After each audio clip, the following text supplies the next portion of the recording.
നമസ്കാരം. കേരളത്തിലെ ക്വാറികളിൽ നല്ലൊരു ശതമാനവും അനധികൃതമാണെന്ന് പരിസ്ഥിതി ശാസ്ത്രജ്ഞൻ പ്രൊഫസർ മാധവ് ഗാഡ്ഗിൽ. എത്ര ക്വാറികൾ പ്രവർത്തിക്കുന്നു എന്നതിന് കൃത്യമായ കണക്കുകൾ ഇല്ലെന്നും വലിയ റിസോർട്ടുകൾ പ്രകൃതിക്ക് ആഘാതം സൃഷ്ടിക്കുമെന്നും അദ്ദേഹം പറഞ്ഞു.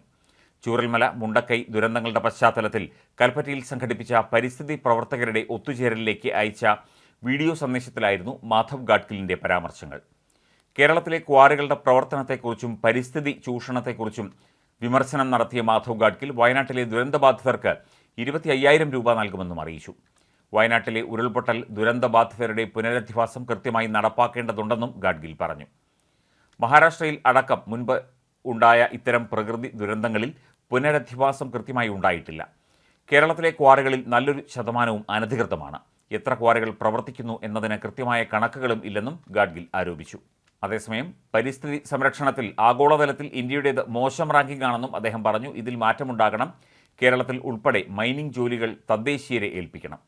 കേരളത്തിലെ 85% ക്വാറികളും അനധികൃതമാണ്. ക്വാറികൾ മുഴുവൻ സർക്കാർ ഏറ്റെടുക്കണം. കേരളത്തിലെ ക്വാറികളുടെ നടത്തിപ്പ് കുടുംബശ്രീ സംഘങ്ങളെ ഏൽപ്പിക്കണമെന്നും അദ്ദേഹം അഭിപ്രായപ്പെട്ടു. വലിയ റിസോർട്ടുകൾ പ്രകൃതിക്ക് വലിയ ആഘാതം സൃഷ്ടിക്കുകയാണ്. വയനാട്ടിൽ ഉൾപ്പെടെ ഇതിൻ്റെ ആഘാതമുണ്ട്. വയനാട്ടിൽ ഗോവ മോഡലിൽ ഹോം സ്റ്റേ ടൂറിസം നടപ്പിലാക്കണം. തേയിലത്തോട്ടങ്ങൾ ലേബർ കോഓപ്പറേറ്റീവ് സൊസൈറ്റികൾ ഏറ്റെടുക്കണമെന്നും മാധവ് ഗാഡ്ഗിൽ പറഞ്ഞു. അതിനിടെ ഗാഡ്ഗിലിനെ പിന്തുണച്ച് CPI മന്ത്രിമാർ അടക്കം രംഗത്ത് വരുന്നുണ്ട്. പശ്ചിമഘട്ട സംരക്ഷണം സംബന്ധിച്ച ഗാഡ്ഗിൽ കമ്മിറ്റിയുടെ റിപ്പോർട്ടിലെ ഉൾക്കൊള്ളാവുന്ന കാര്യങ്ങൾ അംഗീകരിക്കുക തന്നെ വേണമെന്ന് മന്ത്രി P. പ്രസാദ് അഭിപ്രായപ്പെട്ടിരുന്നു. പശ്ചിമഘട്ട മേഖലയിലുണ്ടായ ദുരന്തങ്ങളുടെ അനുഭവത്തിൽ നിന്നുകൊണ്ട് വേണം ഗാഡ്ഗിൽ കസ്തൂരിരംഗൻ കമ്മിറ്റി റിപ്പോർട്ടുകളെ സമീപിക്കാൻ. റിപ്പോർട്ടുകൾ ചൂണ്ടിക്കാട്ടിയ നടപടികൾ സ്വീകരിക്കാത്തതുകൊണ്ടാണോ ദുരന്തങ്ങൾ ഉണ്ടാകുന്നത് എന്ന് പരിശോധിക്കണമെന്നും പ്രസാദ് പറഞ്ഞു. ചൂരൽമല മുണ്ടക്കൈ ഉരുൾപൊട്ടൽ ദുരന്തത്തിന്റെ പശ്ചാത്തലത്തിൽ പശ്ചിമഘട്ട സംരക്ഷണം സംബന്ധിച്ച ഗാഡ്ഗിലിന്റെ റിപ്പോർട്ട് പ്രസക്തമാണ് എന്ന് ചൂണ്ടിക്കാട്ടുകയാണ് മന്ത്രി P. പ്രസാദ്. പശ്ചിമഘട്ട മേഖലയിലെ ഭൂവിനിയോഗം സംബന്ധിച്ച് പുതിയ ആലോചനകൾ ആവശ്യപ്പെടുന്ന സാഹചര്യമാണ് സംഭവിച്ചിരിക്കുന്നത് എന്നും അദ്ദേഹം ചൂണ്ടിക്കാട്ടി.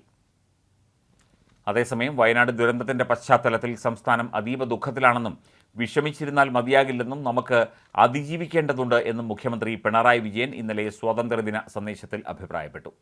കാലാവസ്ഥാ മുന്നറിയിപ്പുകൾ കാര്യക്ഷമമാക്കണമെന്ന് സന്ദേശത്തിൽ മന്ത്രി പറഞ്ഞു. പൊതുവായ മുന്നറിയിപ്പുകൾ അല്ല, കൃത്യമായ പ്രവചനങ്ങളാണ് വേണ്ടത്. 21-ാം നൂറ്റാണ്ടിലും പ്രകൃതി ദുരന്തങ്ങൾ മുൻകൂട്ടി പ്രവചിക്കാൻ രാജ്യത്തിന് സാധിക്കുന്നില്ല. ശാസ്ത്ര സാങ്കേതിക രംഗങ്ങളിൽ നേട്ടങ്ങൾ ഉണ്ടെന്ന് പറയുമ്പോഴും ജനങ്ങളുടെ ജീവനും സ്വത്തിനും സംരക്ഷണം ഉറപ്പുവരുത്താനാവുന്നില്ല. മുന്നറിയിപ്പുകളല്ലാതെ കൃത്യമായ പ്രവചനം ഉണ്ടെങ്കിലേ പ്രകൃതി ദുരന്തങ്ങളെ പ്രതിരോധിക്കാൻ സാധിക്കൂ. ജനങ്ങളെ അന്ധവിശ്വാസത്തിലേക്കും പ്രാകൃത അനുഷ്ഠാനങ്ങളിലേക്കും കൊണ്ടുപോകാൻ ചിലർ ശ്രമിക്കുന്നുണ്ട്. ഇതിനായി ജാതീയതയും വർഗീയതയും ആയുധമാക്കുകയാണെന്നും മുഖ്യമന്ത്രി പറഞ്ഞു. വയനാട് ഉരുൾപൊട്ടൽ ദുരന്തത്തിൽ ബാങ്കുമായി ബന്ധപ്പെട്ട രേഖകൾ നഷ്ടപ്പെട്ടവർക്ക് അവ വീണ്ടെടുക്കാൻ അവസരമൊരുക്കി മേപ്പാടിയിൽ ഇന്ന് അദാലത്ത് സംഘടിപ്പിക്കും. ഗവൺമെൻറ് ഹയർ സെക്കൻഡറി സ്കൂളിൽ ജില്ലാ ഭരണകൂടത്തിൻ്റെയും വിവിധ ബാങ്കുകളുടെയും നേതൃത്വത്തിലാണ് അദാലത്ത് സംഘടിപ്പിക്കുന്നത്. ബാങ്ക് അക്കൗണ്ട് ഇല്ലാത്തതിനാൽ ആനുകൂല്യങ്ങൾ ലഭ്യമാകുന്നതിനുള്ള തടസ്സം നീക്കുന്നതിനാണ് അദാലത്ത്. ഉരുൾപൊട്ടലിൽ ദുരന്ത ബാധിതരായവർ ഈ അവസരം ഉപയോഗിക്കണമെന്ന് അറിയിപ്പുണ്ട്.